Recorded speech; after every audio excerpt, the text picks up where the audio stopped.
publications. So the first question that I wanted to ask was to Paul and Dave, and that is, did you publish during the dissertation process or wait until after it was completed?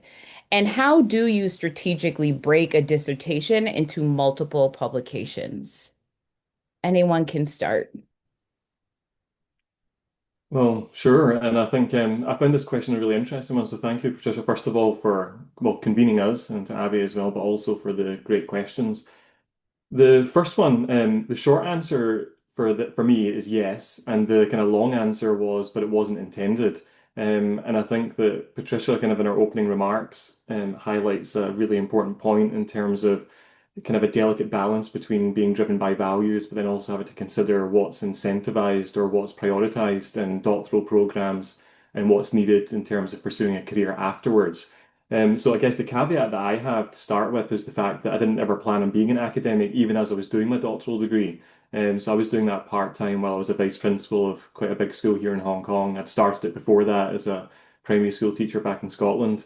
And it was like a passion project. But then COVID happened, and I was actually quite frustrated by a lot of the commentary that was happening through both kind of the empirical scholarship, but also some of the viewpoint pieces, etc., that were being published.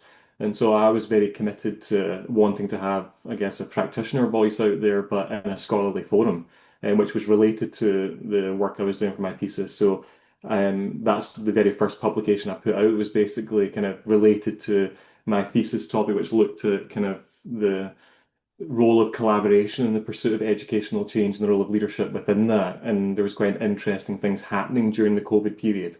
But that was really important in terms of being able to experiment with the publishing process. It was the first time I got major revision, and it was the first publication I had as well. So even navigating something like that, recognizing that's a completely normal part of the publishing process, even though it stung a lot when it's the very first piece of writing that you've published. It was an important experience, but also this to me was almost kind of balancing the kind of I wanted to be driven by what I thought was important for the field, what was important to contribute, but also recognize that in the future it might be helpful to have the kind of credential that comes with having some published work there. So it was a combination of thinking about what was my expertise, what was the contribution that I was hoping to make through scholarship, and where were some good opportunities to do that. So that wasn't just about the topic or the form that the contribution was taking. It was also about being quite selective about where I was choosing to publish as well. So this journal, the Journal of Professional Capital and Community, which I think actually has some connections with this SIG as well, we're encouraging viewpoint pieces, maybe shorter form as well. So it's also about being selective about where might be a good forum for that. And then as time went on and I started considering, it wasn't until after I completed my doctoral degree that I thought maybe I do want to move into higher education. I was thinking very carefully about, okay, where do I want to establish kind of a scholarly presence? What do I want the kind of focus to be in terms of the field or subfields that I wanted to be known for? So what ended up happening was from the thesis, there's maybe about two or three publications that came from that, and thinking carefully about kind of what was maybe a conceptual or theoretical contribution, what I was sharing in a different paper that might have been some empirical insight from a particular context. And then often there's something I find that, I mean, I'm very engaged in and motivated by critical policy work. So even where there's been some empirical exploration through the thesis project, there was also some critical policy perspectives that can go from there. But at the end of the day, my closing reflection, I mean, I'll pass over to Dave now, but the closing reflection was really that you have to be very strategic. It has to be a reflection of your values, it has to be a reflection of what sort of scholarly presence you want to develop, what's necessary. I know that the PhD students are supervised now as part of their graduation requirements. They have 2 to 3 SSCI publications, so that just has to be part of their process. So it's also about a reflection of what your career goals are, and how that factors into your planning. But also remembering that there's no, I mean, there is and there isn't a time limit with this either. So the first kind of empirical paper that I published in my doctoral thesis was 2 years after completing it. But I think the key thing, if I was going to do anything different, was perhaps to maybe spend some more intentional time thinking about career goals and how a publication plan would reflect that. But in terms of breaking it down, it's kind of being strategic, being driven by values, and being kind of clear on what presence you want to establish or my initial reflections. So very differently from Paul, I went into my PhD with the express desire to be an academic. It was what I knew I wanted to do, and so I was a full-time doctoral student. And for context about my dissertation, I did a traditional five-chapter dissertation. So I know increasingly, right, like three-paper dissertations are more and more common in educational fields, as they've been pretty common in some of the sciences for a while too. But I went more the traditional five chapter route. I did publish something right out of like while I was before I even proposed out of the work I was doing in my dissertation. And so I went into my process wanting to do a systematic literature review. And so I used Hallinger's article to sort of guide that methodologically and engaged in a systematic literature review looking at school takeover, which was what I was studying at the time, because I found it a helpful way to orient my own thinking as I was starting to sort of grapple with the ideas of what has been written and how it translates. Because my scholarship was focusing on rural school takeover, whereas almost exclusively all of it either looks at a full, like a holistic state level, or oftentimes at the large urban levels. And so I published out of it a systematic literature review. And I think an important pain point to note that is like if you choose to publish during, right, you're rewriting. So while a lot of that helps to like drive, right, like you're not going to find copy and pasted, right, the same things because that's self-plagiarism. And so it is definitely like potentially like it adds maybe some time to your writing, right? But I found it to be like a helpful way to have done the work, and I presented at conferences from it, and that was helpful. Um, I was also because I was funded and I don't like to leave money on the table, I chose to do a 18 credit hour graduate certificate on top of my dissertation in qualitative methods. So I have a qualitative research certificate. So I defended my dissertation in early February and I was still in a class, in a case study class. And so I was technically, my professor was calling me like as a joke, Dr. Osworth, while I was still her student. And I had had so many classes with her and she continues to be a great mentor. And so during that class, while I was had my revisions and I was going back and forth mostly with formatting, which for those of you who are still working is to me the worst part of the dissertation is the formatting requirements sometimes. They're very tedious. Use the template if you like from the beginning. But as I was going through that, I decided to engage in a different analysis of my data for a class paper, which then I spun into a dissertation, into an article out of the dissertation as well. And so just finding those opportunities was really helpful for me, especially since I was going on the academic market. Though with that last paper, even though it was written, I held it back until I started my new job so that it would hit or be under review in my first year. But I did publish out of it. But just remember, it's can add some extra sort of pain points to it because um, you're rewriting some things. Though, like my literature review obviously had to extend to like talk about rural spaces and talk about parents because that was my main focus as well. And I see we have a hand raised. We're not going to take any questions, but you can feel free to put them in the chat, and we can try to answer them as we go. One of the things that we are, thinking about as you all are talk, or I'm thinking about as you all talk, is this idea of being strategic and intentional. So this idea that it's not just about publishing. So I want to make that clear that, what I hear from Dave and I hear from Paul is this idea of, you want to use your community to help support your revisions. And Paul, I did something similar. My first piece I wrote in grad school, but it was great because it did not get accepted as well. But I had someone to process that with.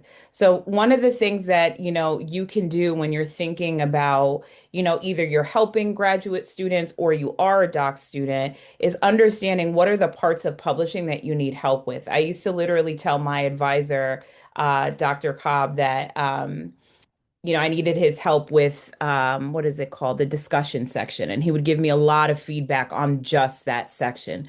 So thinking intentionally, the other thing that Dave talked about that I wanted to bring to the surface, he's talking about embargoing his manuscripts. So for those of you who don't know, you can ask journals if you're graduating to hold if they accept your piece, you can ask them to hold it, and they may be willing to hold your piece, and so it comes out at a later time, and that counts towards tenure.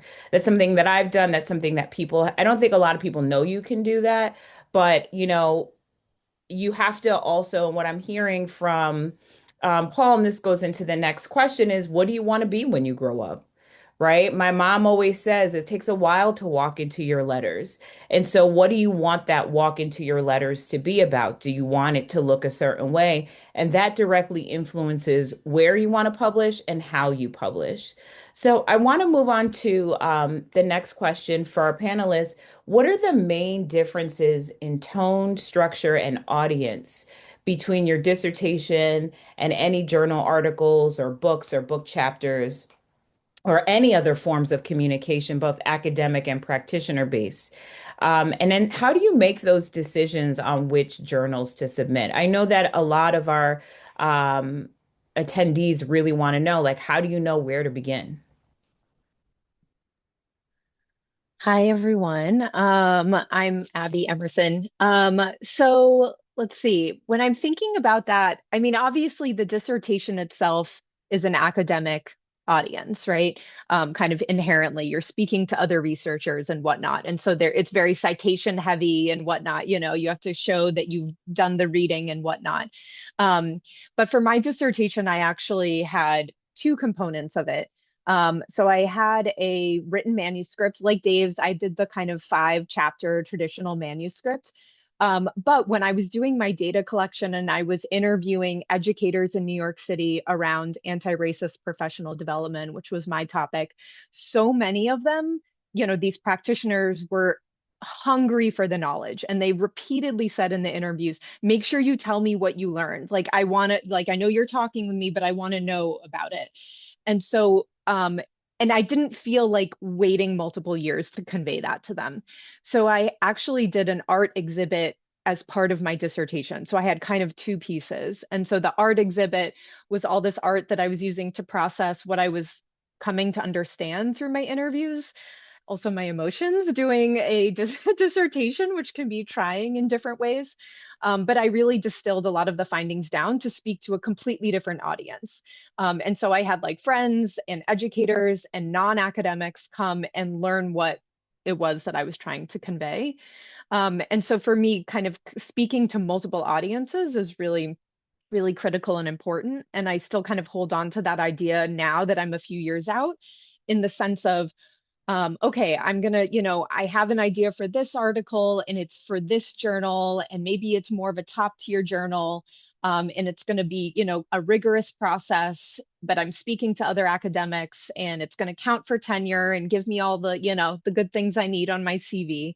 But also at the same time, I'm also thinking about, okay, what are some other arguments or other pieces of information or other things that I convey in other formats, whether it's practitioner facing journals, whether it's uh, art exhibits, honestly, and like community type of communication, whether you're doing, other press releases or whatnot. There's like other ways that we can communicate this information. Maybe there's a book chapter, right? That's a lower lift and an easier revision process than, say, a journal. And so that's something to think about, is just who are you trying to speak to and why? And for me, again, that idea of intentionality is, I'm not only speaking to academics. And then eventually, one of the bigger things that I've done, I have kind of jumped around in my jobs a little bit, which has given me a little less pressure about my academic publishing record.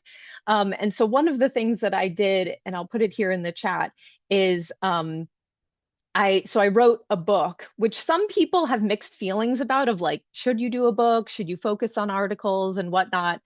But I was like, you know what?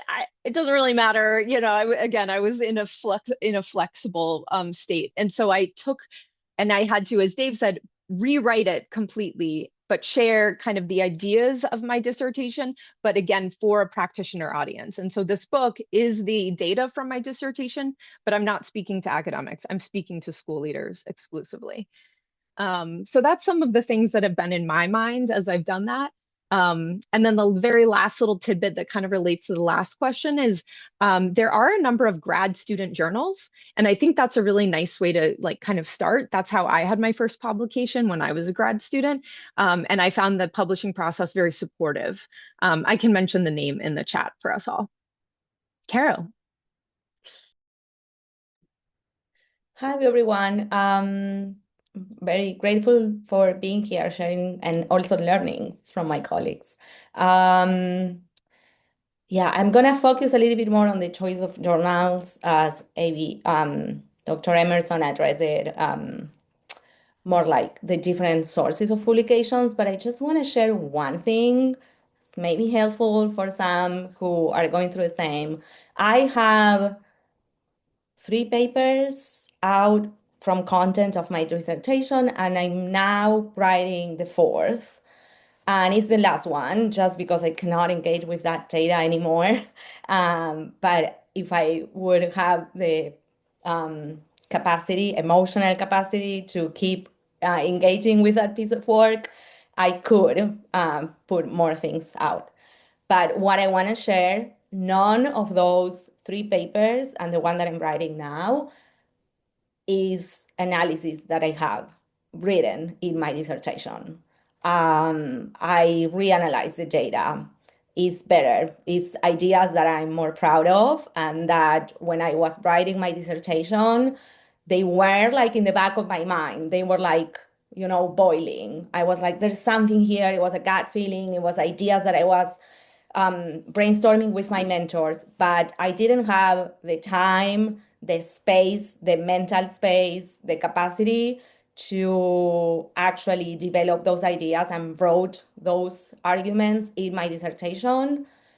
I did it afterwards, and it was a very fulfilling process. So I guess all this is to say, don't feel that your dissertation, once you like, it gets you the degree, but it's not the end of the work. Yeah, I always tell everybody, like, don't read my dissertation, please. But I'm very proud of the things that I was able to develop afterwards. But the dissertation did the work that needed to do, which was graduating. So that's one thing that I wanted to share. Then in terms of like how do I choose journal, or what things I have in mind? When first, of course, go to the journal website, read the aim and scope, see if your paper is a good fit. Um, Other thing that I do is whenever I read a piece, like an article, when I'm working like on the lead reviews for my papers, and I read something that I really like, I note down, I have a document and I note down where it was published. Um, well, of course, citations. This is what Dr. Campbell was talking about, values and the logistics of the job. I'm tenure track, and they expect certain balance between quality and quantity. Do I agree? No. I would prefer to have less of the highest quality, but they also care about quantity. So it's kind of like a strategic balance between acceptance rates. I try to do Q1 journals with 10% or lower acceptance rate. And the reason why I actually recommend that more is, at least in my experience, I get better feedback. I have on the other side colleagues that the review of my paper, even if it is rejected, if it's not desk reject and it went through peer review, you get great feedback to analyze the piece. And when I have to play the game, to submit a piece in a journal that is not that top tier, the feedback most of the time has been like less demanding, I don't know, less rigorous, so to speak. So I try to prioritize Q1 low acceptance rates just because of that, because it's going to enhance the quality of my work, even if it's not like, even if the process takes longer and it's harder. But there's a balance. Um, yeah, I have more things to say, but for the first of sake of time, I'm going to end here. Thank you. Yeah, you all touched on a lot of things that I think are important. And Carol, I love the way that you frame tier one journals as like they give you really good feedback, right? I think that's helpful to know. And also, the trajectory of understanding where you are and where you want to submit, right? I love that you all talked about this idea that, your dissertation is not your final idea. And those ideas really, you ruminate over time. I wrote a paper many years ago that I can only finish now and do it justice because I didn't know what I know now. And I think that's also something to keep in mind with your dissertation is that there may be things you find, there may be, ideas that surface that you're like, I'm onto something here, but I don't know how to write it yet. The other thing that you all talked about that I want to highlight for the group is this idea of going your own way. And we heard this from the panelists in the first, question is, you know, Dr. Emerson, you decided to write a book, right? Some of us don't. And so I think the idea there is that as you all are thinking about your dissertation, you really have to understand what is it that you want this to look like? What do you want to do? And how is that going to reach the people that you're getting to? So thinking about journals, some people may want to do work that is community oriented and they're behind paywalls. Those are things that you have to think about, right? When I'm picking a journal, is this behind a paywall? Is this going to get in the hands that I want it to get into? Um, and then finally, this idea that I thought both of you talked about was, understanding what you want your work to look like, which is tethered to so many of the other ideas that have been shared. And so, thinking about all those things and all that we've learned, one of the things that comes up is a transition from doctoral student to being a graduate. And there's this often immediate removal of support, right? You lose your advisor, you lose access to the writing center at your institution, all these other scaffolds that are there to support you. So I just wanted to ask our panelists, how have you found support to continue refining your scholarship and your writing, right? Because I would argue that writing, particularly research, you need feedback. You need someone to challenge you and to push back. But also, how have you navigated collaborative writing out of your dissertation research? I can start. And so I've been really fortunate to have like really strong mentors, right? And you can cultivate those relationships. And there's sort of like various things of like, I have a few people, um, Dr. Varela is one of them, right? Who I can text at any point, and we're friends, and we have written together, though not out of my dissertation. Um, and so having those friends are important, and I have like advisors, chairs who I can still just text at any moment, and I know that they would, we could set up a Zoom. And so I think that's important.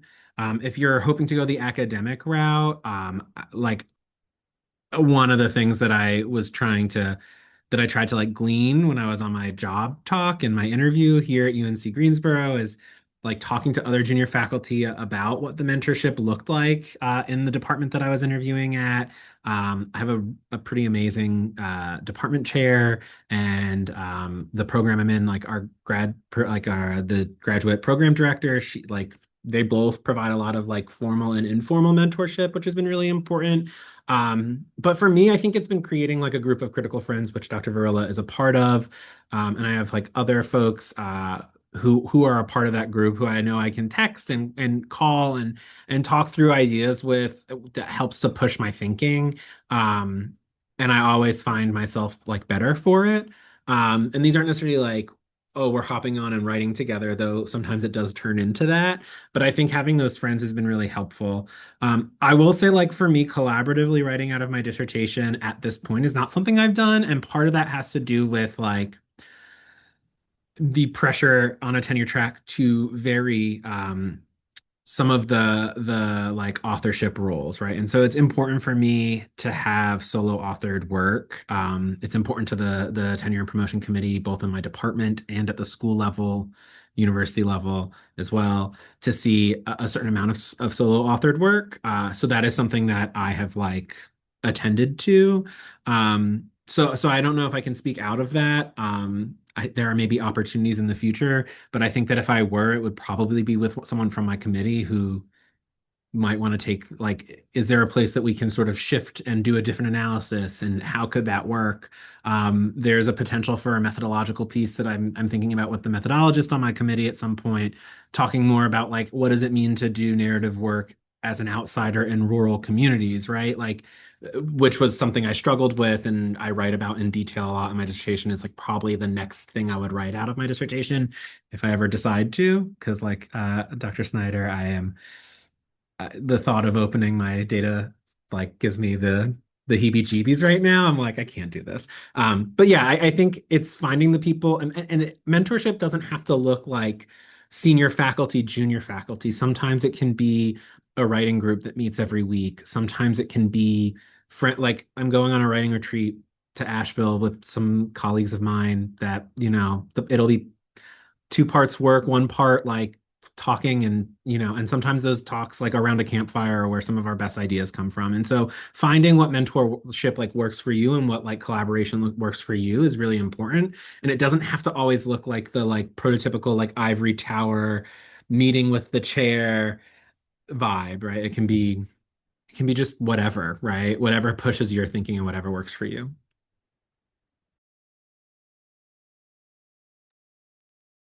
Yeah, I second everything that you share. I kind of like when I read this question, like a sudden removal of support.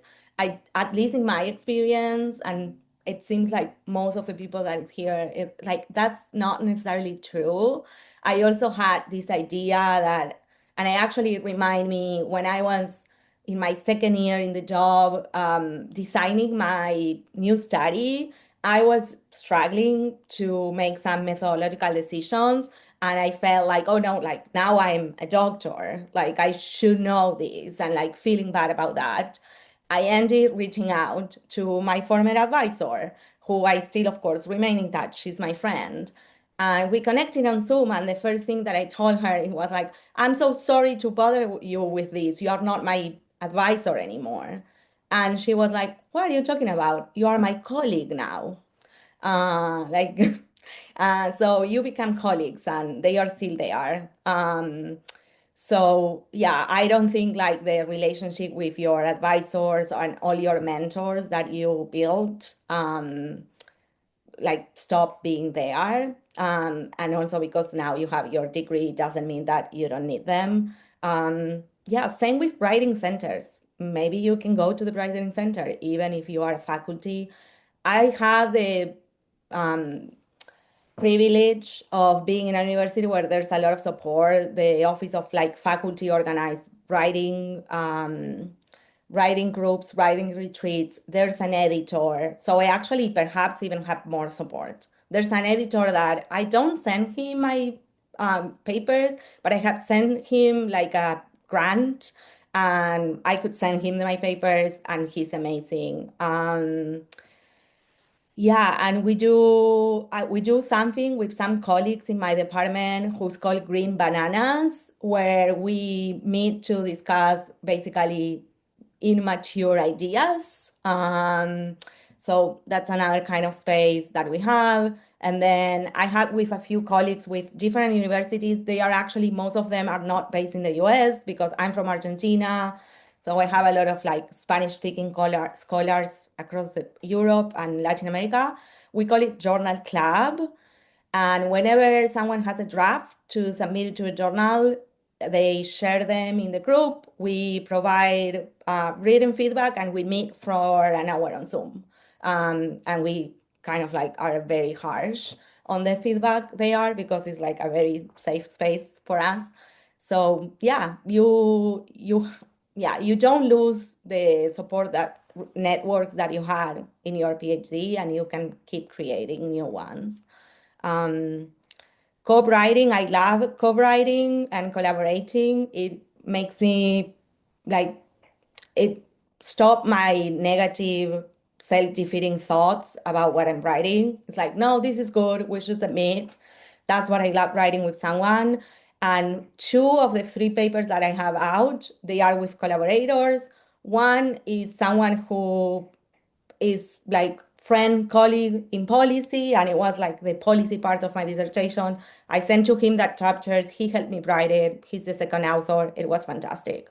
And the other one is someone from the community. It's just like I was writing a paper about how teachers reacted to a picture of diverse families, and this one has a specific picture with a trans person, and I just felt it wasn't right to write about how teachers were reacting. So I find this person. It's very easy now to find people, and I was like, hey, do you want to collaborate? And yeah, so he's now a friend and a co-author. So reach out to people. People are always, in my experience, very willing to collaborate and co-write. Thank you. And I think some of what you're saying, we're seeing in the questions in the Q&A is this idea of what are the steps to publishing your dissertation? How do you make these decisions? And these are some of the ways that you make these decisions, right? You have people that you can lean on. You think about the support that you have access to, as well as who is going to support you after your dissertation, after you've graduated. And one of the things you all said that it made me think of something Gloria Ladson Billings said at an AERA, like in 2017, when I was only 20 years old. Um, and it was that get you a job that lets you do the work, right? And so you have to think about that work that you want to do. If you want to be a teaching faculty, like when I was at Sarah Lawrence, I didn't have so much research support, right? If any. And that was okay because that's what I wanted to be then. Being at Montclair is very different. Similarly, Dr. Snyder, what you talked about is that I had my first year, they had a new hire or a new faculty program. You should check that out if you have access to that. You should check out your library. You should check out all those things because that will help you to start to conceptualize along with building your network of who can support you during this time because that transition is difficult. The other thing that I heard that I thought was really interesting is that, Dave, when you were talking, you talked about the methods of your dissertation, right? And this is something else that I would say has come up from this discussion is understanding the arguments embedded in your dissertation, right?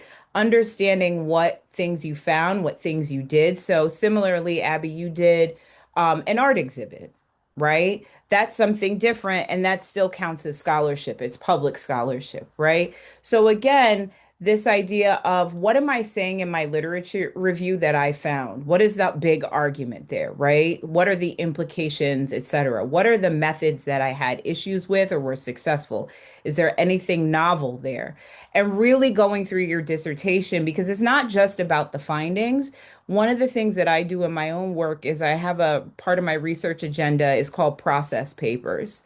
And that's where I write on methods. That's when I write on other things that have to do with my research process. So you want to start to think of those ideas, and we'll actually have a resource to help you at the end of this. But I wanted to, toss it back to our panelists because the reality is that as you go through this publication process, um, you have to be realistic about the timelines and what that takes. So I can give a very clear example. I submitted an article in September. It is just now being published. I just looked at the proofs yesterday.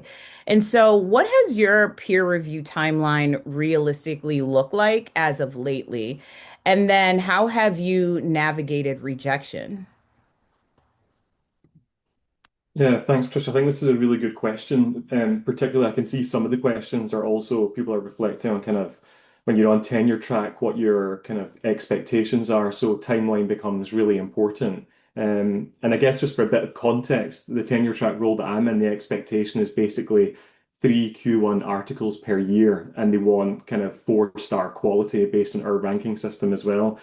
And these sorts of expectations do vary, though. I think that's the other thing I wanted to highlight was even with the doctoral experience, I did my doctoral degree in Scotland from distance as well. So in terms of what the kind of preparation, but also even the nature of the thesis itself kind of maybe looked a bit different from maybe the kind of North American norm, but also being in a kind of research intensive university like mine, and they're very proud of their very high global ranking as well. That influences kind of tenure expectations and also the timelines that we're all operating within in terms of publication output, grant income, etc. as well. So I think the first thing that I'm very conscious again of trying to strike this really delicate balance between thinking about the scholarly presence that you want to have, where you're publishing, but also then what timeline you can expect from these publishing outlets. So one of the big things that was really helpful for me is kind of connecting back to previous questions was part of the thing you have to do on tenure track is also create your own community. So you may have a strong community institutionally, but I think your networks and kind of connections internationally are so important. So I even noticed going to a symposium and the conversation afterwards, this was at AERA in Denver. There was a journal editor in the room, and I can talk about a Journal of Educational Administration. And we were having a conversation about what one of the presenters had published.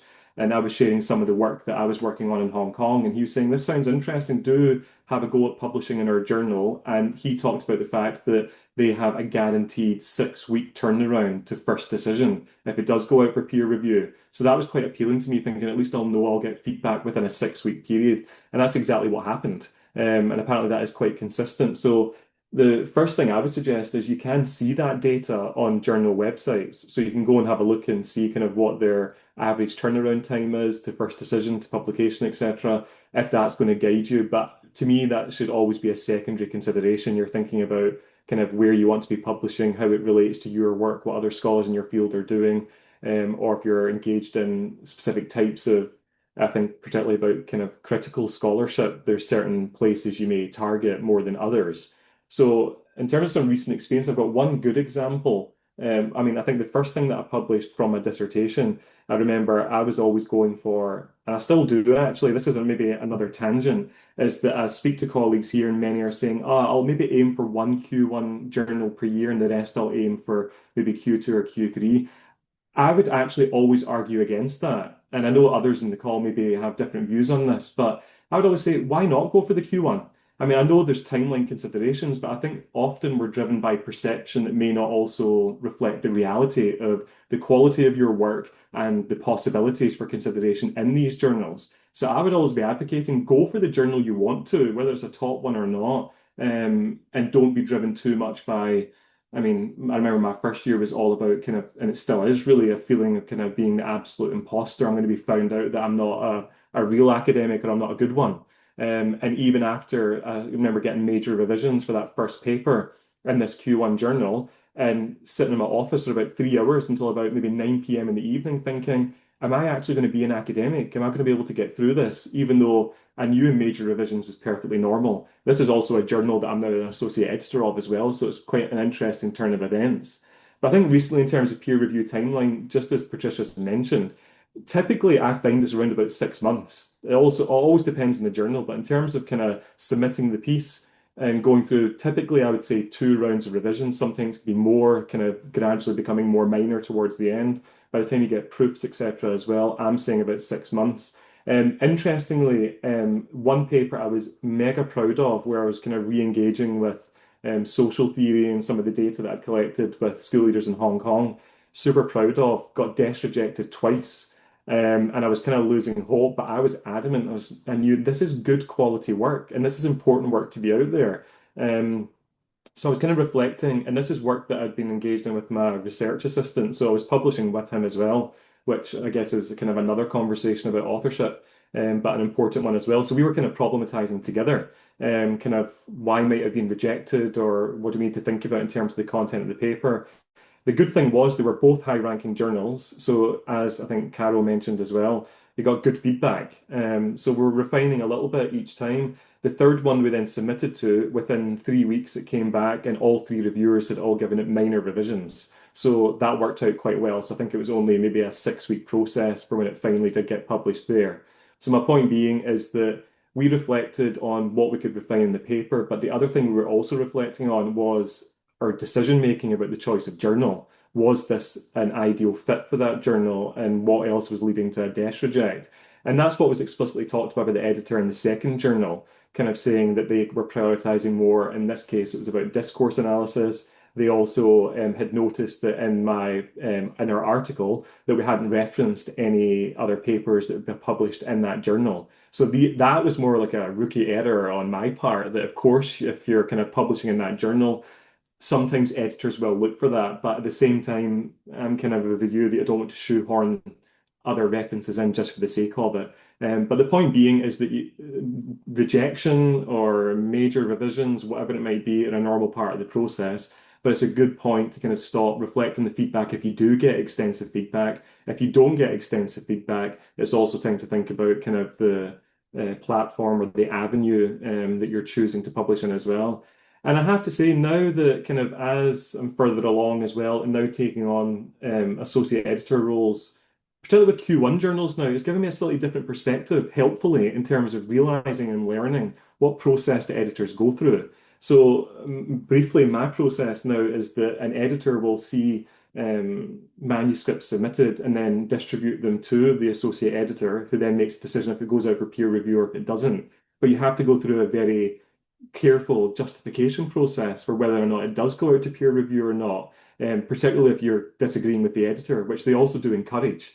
But that's helped me think very carefully about rigor, about the presentation of the manuscript, connection with the aims and focus of the journal, how it relates to other scholarship that's been published in that journal as well. So engaging in peer review and now in editorial work as well. I know Patricia and I worked before on a special issue of a journal before that as well. All these experiences are really helpful, not just in terms of kind of building your scholarly career and output, but actually understanding the publication process from multiple different perspectives as a peer reviewer, as an editor, as an author. And I think that's really kind of enriched the work as well. And also just given some healthy perspective that when you deal with difficult feedback or rejections, that there's ways of moving around that. And the other thing that I also want to highlight is that sometimes you get feedback that maybe is not kind, is not helpful, and perhaps ill-considered on the part of the reviewer. And the one thing I want to take advantage of being able to say in a forum like this is that that shouldn't always happen. That's usually the editor should be taking some responsibility to think carefully about the feedback that is going back to you. So if you do get feedback that you feel is unkind, is unhelpful, or perhaps maybe too personalized or not particularly reflective of the work, share that feedback. It's a difficult thing to navigate, particularly if you're still wanting to publish in that journal, or make a decision that you're going to just park that point and not acknowledge it. I always think back to my doctoral supervisor, who was even talking about in terms of anticipating what revisions might come after the kind of the viva. And she was always saying, remember, you don't need to accept every piece of feedback. You can argue back. And you can do that in a very diplomatic and considered way. But I think that's really important. Even if you're a new scholar, you know your work, you know what you're aiming to do, you know what values you want to stand by, and you don't have to just kind of comply with every piece of feedback that you get, but you can constructively, politely, professionally engage with the editorial team and the reviewers. And some of the best peer review processes I see are where the authors and the reviewers and the editor are in an active, engaging dialogue about the work. And that's constructive, and it doesn't always mean agreement. It can mean disagreement, but with good justification and kind of professional communication as well. So, in short, peer review timeline can be hugely varied, but you can make decisions based on the data you've got access to from the journal website. And you may make some intentional decisions about your own kind of promotion, tenure, or just annual timeline. And in terms of dealing with rejection, it's an excellent opportunity to learn to reflect. You can do that with co-authors, you can do that with mentors, with colleagues. And sometimes you may still make a conclusion that, okay, that wasn't justified, it's not fair. But at the end of the day, that's the outcome. You move on, you find an alternative outlet, and you learn from the experience. I'll pass over maybe to Dave if he's got some reflections as well. Yeah, so I was gonna say, Patricia, when you said September and now it's being published, I said, dang, they're getting faster. Because I'll tell you, like, I have had stuff just sit for years. And I think we're definitely as a field seeing some issues at this point with like extensions from reviewers, and then they kind of flake after 3 or 4 extensions. And so it is something to really consider timelines. Like it's not the primary thing that I think about. I have submitted work to Q1 journals that have been rejected, and I've gotten really lovely feedback that's been really helpful. So I submitted something of mine to race, ethnicity, and education for my dissertation. I got feedback, and it was like basically kind of a great lesson of like I made kind of the wrong choices of what to highlight from my dissertation in especially the framework section. And then when I submitted it to what I would consider another prestigious journal in qualitative studies and ed, they were, hey, your framework is so strong because I took a lot of that feedback. So the rejection is like a sting, and sometimes it's like good to give yourself maybe like a week to be pissed off about it, if I'm being candid. But look, right, and filter out what's good. I've had other stuff that I've worked on in Q1 journals, and I've had reviewers who give not helpful feedback because we start to have ontological or epistemological differences. People who methodologically I would consider post-positivists, and I orient as a critical or post-critical scholar. And so my work is much different in terms of methodologies. And I have a lot of great references for why. And all of a sudden, I'm finding myself like, I'm proud of that article because it's in a good journal. But I think it is worse because of the peer review process, because I'm having a philosophical debate for like 4 paragraphs in my methods section that is like to appease a person. And I eventually did was one of those things where I had to email an editor and say, I will not change anymore. I can't add anymore. So I don't know what you want me to do. I was much more friendly than that, right? And she was like, "We're gonna just send it out to the like, it's gonna be an editorial board decision at this point." And I appreciated that, right? And I felt bad because this journal I review for them, and so I know how many publication like they, I mean, they get like over 600, like 500 to 600 like things a year, right? It's ed policy. It's they get so much stuff, and so like their acceptance rate is like 5 or 6% at this point because there's just such a huge volume of stuff coming through. And so like I felt bad about bothering the editor, but ultimately I was able to resolve it. I still think it would have been better if I didn't have to have that argument. I think that rejection, like my goal is always to get a an R&R, right? Because that's obviously helpful. But desk rejections can be blessings in disguise, even if you do fit the aims and scopes, because you can just turn it around. It's better. Sometimes I feel better about it. Like, fine, I got desk rejected, but it sat there for 4 weeks instead of 4 or 5 months and then a rejection. And I can just like the thing that's a bummer is sometimes like I've gotten like desk rejections where they don't really give me any reason why they rejected it. They're just like, we're not interested in pursuing this at this time. And so you're just like, all right, well, I'll maybe do another proofread and see if I can tighten up my sentence structure, but I'm not going to take too much time before I flip it. And that's just sort of like always kind of having things in the hopper. I will say I've gotten a few, except with minor revision decisions as my first decision in my career, and it's always been a sign that I probably could have shot higher with the paper for a different journal. And so like those are nice because they're great pubs, but I'm like kicking myself a little bit. The other thing I'll say is I also like to think about like Patricia talked about this earlier about like open access. And so I look through my library to see who we have articulated agreements with. And that is sometimes something that I consider as well. Is this a good journal as well as it is something that like the UNC system has an articulated agreement where we waive the open access fee and then I can publish my work open access in that journal. And that is something that sometimes guides my decision as well as other journals that are open access that maybe there is a fee, but we have a fund here at UNCG, and many universities hopefully still have these funds through their libraries oftentimes that cover article processing fees. And so you can use those to also publish in those open access journals, somewhere like maybe AERA Open, right? And then there's also I like EPAA, which is a great journal if folks are interested. The editor orients towards critical work, so I always know that I'm going to get great feedback, and I'm not going to have like ontological arguments with reviewers. And it's fully free open access. So the review, and it's a very competitive process also. So just something to kind of think about those things as well. I'll pass my time. Thank Sorry. you. So we have a couple questions, and just to unpack some of the terminology for you all. So a desk reject means you hit submit and it immediately comes back to you. There is nothing but this does not fit our aims usually, or this paper is not ready. That is a desk reject. It lands on the editor's desk, and the editor says no, thank you immediately. Immediately could be in a couple weeks, but it doesn't go further than that. An R&R is a revise and resubmit. And what that means is the journal is saying to you, if you revise this and resubmit it, we might be publishing it. We most likely will publish it. And so that is, what a lot of us hit for because there is no guarantee. And then there's revisions with minor edits and revisions with major edits that obviously go across, you just have to change a little bit to you have to change a lot.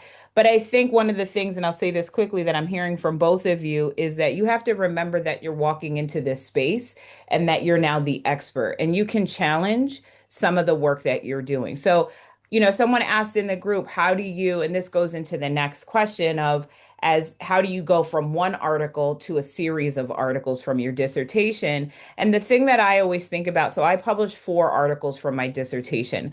The thing that I thought about was what was, the hottest finding I had?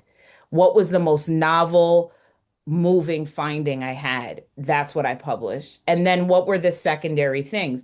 A lot of times you have to remember you will not have the space to write 6 findings, right? And so that will take some rejudging of your work, paraphrasing, which yes, it can get, you're constantly like, how do I do this? But you do find ways. So that's what I think about. So when I wrote my dissertation, it was a 3-paper dissertation. I thought about like what was the greatest finding that I had from this that I was most excited that my advisor said it was most novel. And that's what I published for. So, this closing out question, how do you go from that to building a pipeline? I can take a stab at this one quickly. So I think after your dissertation, right, you're going to hopefully now, as we were just saying, share some novel findings, try to turn some of them into articles and whatnot. And then you might also start to have some kind of smaller side projects. If you're at an institution, there's usually and if it's an institution that has research, whether it's an R1 or an R2, or even some other institutions have small grants as well, you can get internal grants for kind of seed projects or little pilots because you're starting to think about kind of what's your next question, right? What's your next line of inquiry? And usually, in some way, that's related to your dissertation, right? There's something that, oh, wow, I'm still wondering about that. I still have more questions about this. Or maybe you're like, oh, no, I don't want to look at that ever again, and you're totally pivoting. But either way, you're kind of going to start thinking about what your next arc is. The first arc was the dissertation, 5, 6, 7, however many years to get it done. And then take some time. It doesn't have to be immediately in your first year or two, but you're going to do some side projects or whatnot and start to figure out what is your next line of inquiry. And I think that's kind of been the advice I've received and how I've tried to approach it. And then that will kind of set you up. And a large part of what that line of inquiry will be is what what you're curious about. But the other component will be grants, right? And some of that will be internal. And then, or if you are striving for a larger external grant, you'll put some time into some grant applications that will then drive the research that you do. I know we're not talking about grants, but a lot of the advice here I think is very similar in the sense of hard work, rejection, trying again and again, all of that kind of carries over too. All right, I'll pass to Paul for this one.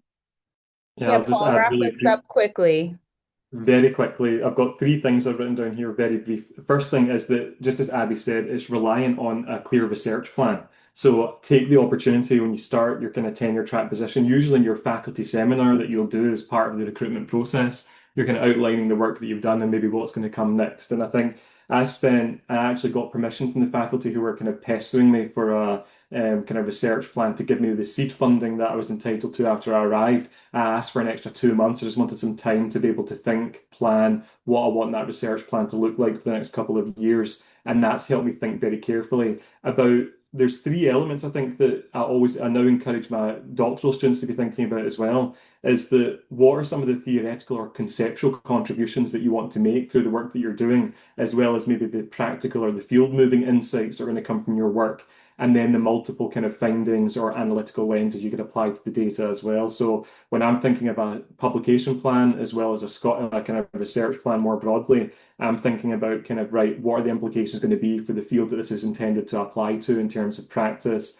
and policy, but also I think it's so important that we're thinking about theoretical and conceptual advancement in the fields that we're researching in as well. So I'd always encourage everyone to be thinking about what sort of theoretical or conceptual contribution is part of your kind of research plan and your scholarly output from that as well. And that's something we should all be contributing to field advancement, theoretical advancement as well. That's not just for more senior colleagues. And the very final point, I remember my dean makes this really important point regularly about the fact that it's very easy and we can all follow agendas, but what's harder is to be setting agendas in our field. And that's what I think early career scholars throughout our career, we should always be thinking about how are we actually driving the field forward and how are we maybe setting agendas rather than just always following them. Thank you so much for that. Y'all, we answered like 30 questions while we were doing this panel. So I'm very proud of us. And over 220 people were initially here. We have to wrap up. So if you have to go, that's fine. But I wanted to share with you all a resource. So a lot of you are asking, like, how do I chop up the dissertation in order to make publications? Is my screen showing this pink slide? Yes. Perfect. All right. So a couple closing announcements. Please, please, please sign up for our SIG. We do stuff like this all the time, and we open this nice and big to everyone. We may not always, but we would love to have you with us. Please register or submit to ICSI. It's in Banff, and if you know Banff, if you know, you know. And then finally, we gave you all this resource to help you get started. It is a tracking document. So this is something to think about as you all are like, and I gave you an example of like, how do I get all this stuff out? How do I think go from conceptualizing to outlining? It's a really nuts and bolts. It's kind of how my brain works. And I wanted us to leave you with something since we did have so many questions about this. So please enjoy that. The last thing I will say that I think is very important is we got many comments about people feeling very disenfranchised and very upset um, about the lack of jobs, the attacks on DEI, as well as the lack of criticality that is in our field. And it is real. There is nothing that I think, and I know, aside from Carol, I know all three of you very well. There's nothing we would say that is going to assuage you of that anxiety. I think all of us, some of us don't have grant money anymore. Some of us do. Some of us can't go to certain trips. This is a space where the field is absolutely a mess. But what I will say is, I graduated during COVID. I remember when Dave was on the job market, it was a nightmare for him. The job market is going to be what it's going to be. You have to figure out and understand that it is totally not about you. Sitting from a place where people are on committees, it is not about you. And so it does feel like that doesn't help to feel the ickiness and the lack of fortitude and support that you need. But just know there are a lot of you that feel this way. And there were over 600 of you that came to this because you all are looking for a community. So, to that end, I say think widely. Look at those people who you admire, both traditional scholars and academics and non-traditional scholars and academics, and see what they've done and then go from there. But our hearts are with you. We are in this fight together. And always feel free to reach out to us at the SIG if you have any questions or comments. Thank you, panelists, so much. And shout out to Paul for being up so early. Take care, everyone. And this will be recorded. Bye. Thanks, bye. Bye.